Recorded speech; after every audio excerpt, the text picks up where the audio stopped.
Alors nous allons parler aujourd'hui de la motivation des enfants. Motivation qui n'est pas spécifiquement différente de celle des adultes. Alors on revient un peu sur ce sujet en ce moment et ça reprend des travaux qui ont été établis déjà aux États-Unis, qui ont commencé aux États-Unis il y a déjà assez longtemps. Daniel Pink a écrit un livre qui est vraiment très intéressant à ce sujet, que je vous recommande, et qui s'appelle « La vérité sur ce qui nous motive ». En anglais, il me semble que c'est « Drive », le titre. Alors nous vous recommandons de trouver ce livre parce que vous allez comprendre dedans beaucoup de choses qui concernent la motivation de votre enfant.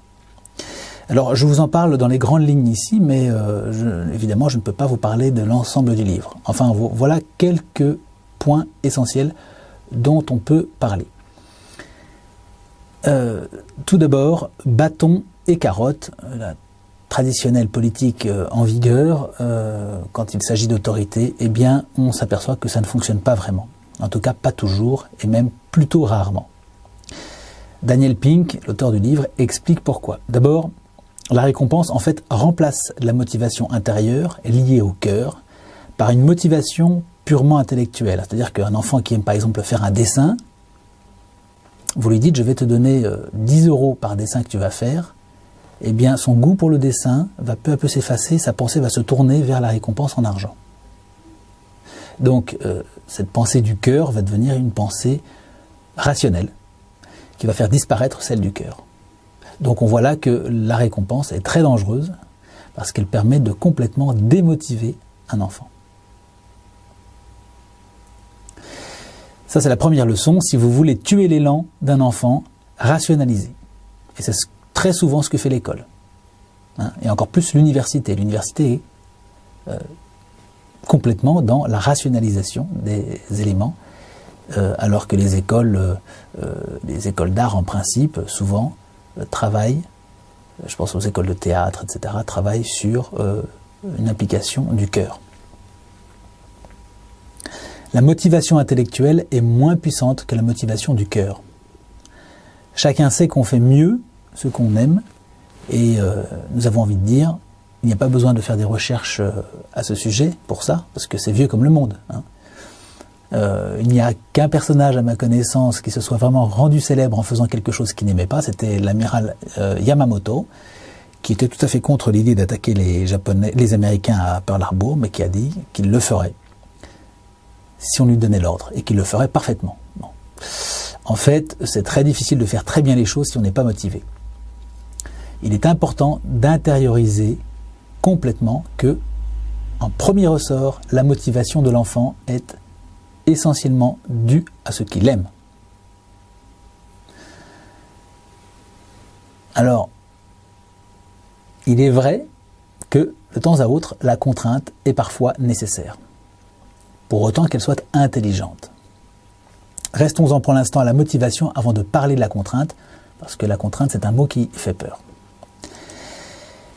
On sait que c'est l'alignement cœur-cerveau qui est garant de la motivation de l'enfant. Toute dissociation entre ce que je veux et ce que je dois faire est source de déséquilibre intérieur. Et c'est cette dissociation qui est au centre de vos troubles, de vos malaises, de nombre de vos maladies, de votre stress. Nous aurons l'occasion d'y revenir. Donc on sait que c'est l'alignement cœur-cerveau qui est garant de la motivation, chez l'enfant comme chez l'adulte. Le cerveau dit une chose que le cœur accepte bien. Ça, c'est très important, très très important. Si le cœur veut faire une chose et que le cerveau ordonne autre chose, alors là, vous avez la source de tous les troubles que vous avez dans les comportements, dans beaucoup de violence, etc. Donc il est très important de faire en sorte que ce que vous allez demander au cerveau de l'enfant, le plus possible soit aligné avec ce qu'il a dans le cœur.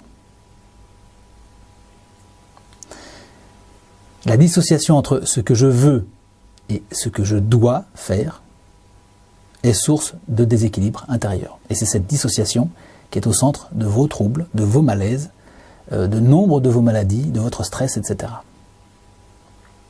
Votre désespérance, etc. Donc nous aurons l'occasion d'y revenir. Daniel Pink raconte qu'on a fait une expérience avec 3 groupes d'enfants qui aimaient le dessin au point d'en faire durant les récréations. Alors au premier groupe, on a dit « Faites des dessins, on vous récompensera avec un beau diplôme et 5 $. » Au second groupe, on ne dit rien, mais on a donné un diplôme et une récompense après qu'ils aient effectué leur dessin. Et au troisième groupe, on ne dit rien, on ne donne rien. En fait, on l'abandonna à son sort et personne ne s'occupait de ces enfants-là. Eh bien, quel groupe, à votre avis, a continué à faire des dessins le plus longtemps? Le troisième. Si vous donnez une récompense, 1 €, un bonbon, un scooter, etc., la récompense déplace l'objectif. Par exemple, celui d'un enfant qui aime le dessin pour le dessin, vers une récompense matérielle, une pièce de 1 € par exemple, le cerveau se concentre sur autre chose, le cœur se met en veille et commence un effort. Or, tout effort a une durée limitée. La récompense brise donc dans ce cas l'élan initial. Parfois elle est excellente, on y reviendra, mais pas dans ce type de cas. Quand je dis que l'effort a une durée limitée, eh bien, il faut que vous sachiez que la concentration, le cerveau, il travaille vraiment bien durant 35-40 minutes. Bon. Pas tellement plus. Vous ne pouvez pas demander à un enfant d'être concentré pendant 1 heure.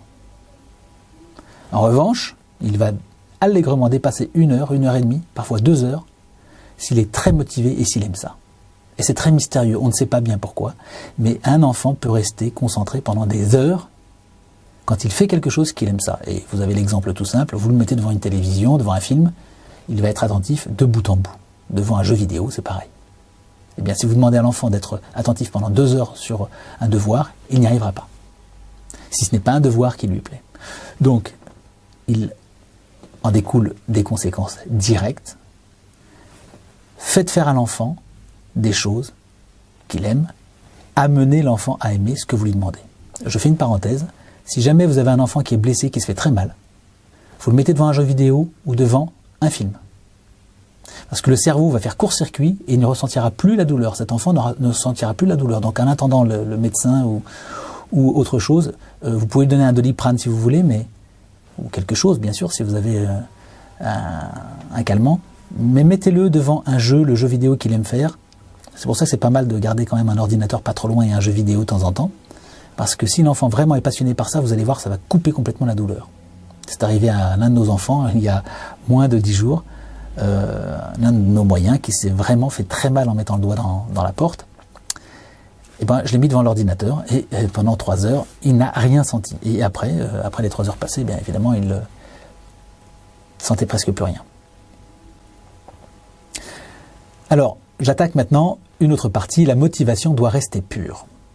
Pensez-y, la petite flamme pure qui consistait en un amour du dessin devient une pensée rationnelle intéressée quand il y a une récompense. C'est ce qu'on appelle ni plus ni moins la corruption du cœur, au sens antique du terme bien sûr. Donc vous voyez comment on peut transformer une pensée pleine de pureté en une idée vénale. C'est tellement facile de corrompre un cœur d'enfant. Donc je dis bénis soient les parents qui évitent à leur enfant cette descente, qu'on produit très souvent avec des récompenses. Il y a des milieux où l'on se moque de l'innocence de l'enfant et on ramène tout à l'intéressement. C'est tout simplement affreux. Donc, évitons de toujours jauger les choses en fonction de l'intéressement, l'argent, l'accaparement des choses. Essayons de donner aux enfants de la gratuité, quelque chose, un élan du cœur, quelque chose qu'ils aiment et qui soit purement donné. Un enfant ne peut pas apprendre à donner si on ne l'a pas élevé dans un esprit du don. On a également mesuré que l'effet d'une augmentation salariale sur la productivité d'un salarié était au mieux de 3 mois. Et après, tout l'intérêt est perdu. Donc, vous allez payer un salarié avec un salaire plus élevé, alors que sa productivité n'aura pas changé. La récompense salariale, ou l'augmentation, en vue d'obtenir de meilleurs résultats, est donc un leurre. Bon, je tempérerai en disant que l'effet est réel lorsque le salaire est en dessous d'un seuil minimal. Si vous avez un salarié une famille qui crève de faim, il vous sera très reconnaissant de lui donner un salaire qui lui permettra de vivre normalement. Mais au-delà du seuil minimal, il n'y a pas vraiment de gain de productivité. Enfin, troisième point pour lequel la récompense aux enfants, dans notre exemple, n'a pas marché, il y a eu une instruction donnée, le diplôme et l'argent, qui est extérieur, c'est un point important. L'individu a une tendance naturelle à prendre une distance avec toute instruction extérieure.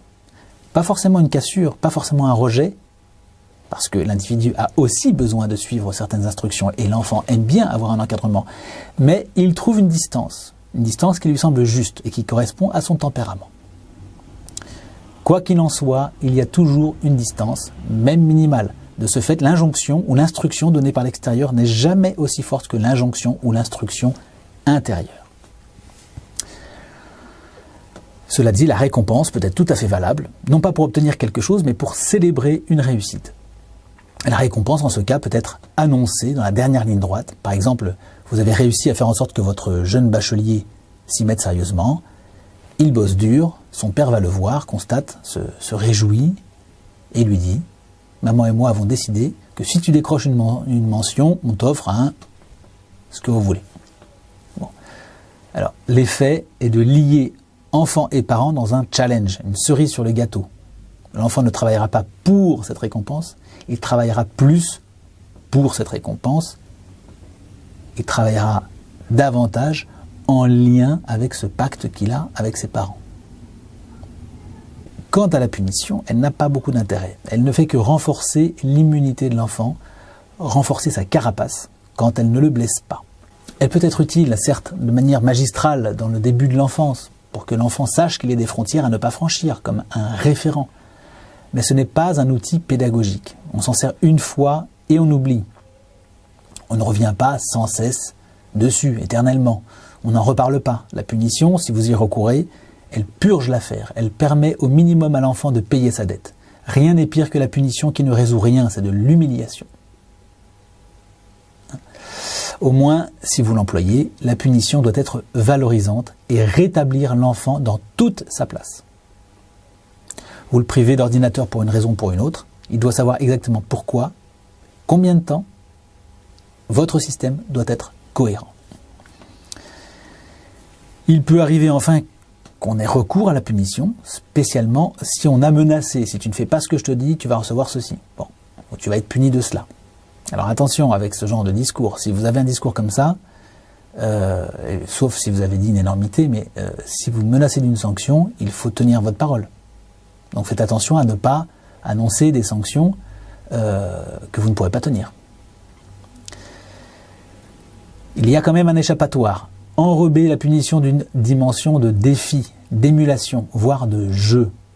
Mais pas au détriment de l'enfant. Attention, soyons bien d'accord, il ne s'agit pas de s'amuser d'une punition que l'enfant exécute à ses dépens. Non. Vous pouvez lui infliger un défi comme de faire le tour du jardin à cloche-pied, même pour un grand. C'est un mi-chemin entre le ridicule et l'amusement. Ce n'est pas tant l'effort physique qui va le gêner, mais le fait d'être vu par le voisinage, par exemple. Bon. En ce cas, la punition n'en est pas vraiment une, c'est plutôt un défi. Mais ce n'est là qu'un exemple qui vaudrait peut-être pour l'un et pas pour l'autre. Donc vous trouverez avec discernement ce qui convient à l'un, ce qui ne convient pas à l'autre, etc. De toute façon, vous ne pouvez pas fonctionner sur le mode des punitions sur le long terme. Les parents qui font ce choix se retrouvent avec une bête fauve à la maison. Oui, ça c'est vrai. N'utilisez pas la sanction, la punition sans cesse. Valorisez votre enfant, situez-vous dans la motivation et ne passez pas votre temps à remarquer ce qui ne va pas, remarquez aussi ce qui va bien. L'enfant en a besoin, ça le motive énormément. Et au début, il en est dépendant, mais ça n'est pas grave. Qu'un enfant soit dépendant des bons mots, des mots agréables, des encouragements qu'on lui donne, c'est tout à fait normal. Petit à petit, il va s'émanciper de ça aussi. Mais en tout cas, au début, ça va lui donner, comme un tuteur sur une plante, ça va lui permettre de se tenir et de monter vers sa croissance. Voilà, ces conclusions devraient pencher pour moins de prise en charge, comme le font les sociétés politiques. Les sociétés politiques récompensent ou punissent. Vous voyez, donc on tient l'individu dans un système de dépendance. C'est la clé en politique. Vous voyez que, si on regarde le peuple français aujourd'hui, il est presque entièrement dépendant. Dépendant de sa retraite, dépendant de ses salaires, dépendant de ceci, de ses droits, etc. Donc on lui donne d'un côté, on lui prend de l'autre. Il est dans un système de dépendance. Et on lui donne punition et récompense. Bon. Eh bien, on ne va pas faire ça avec nos enfants. On ne va pas l'enfermer dans un jeu de ce genre. On va favoriser son autonomie, sa créativité, sa liberté.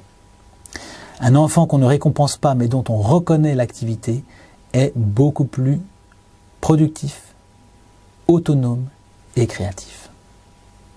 Voilà.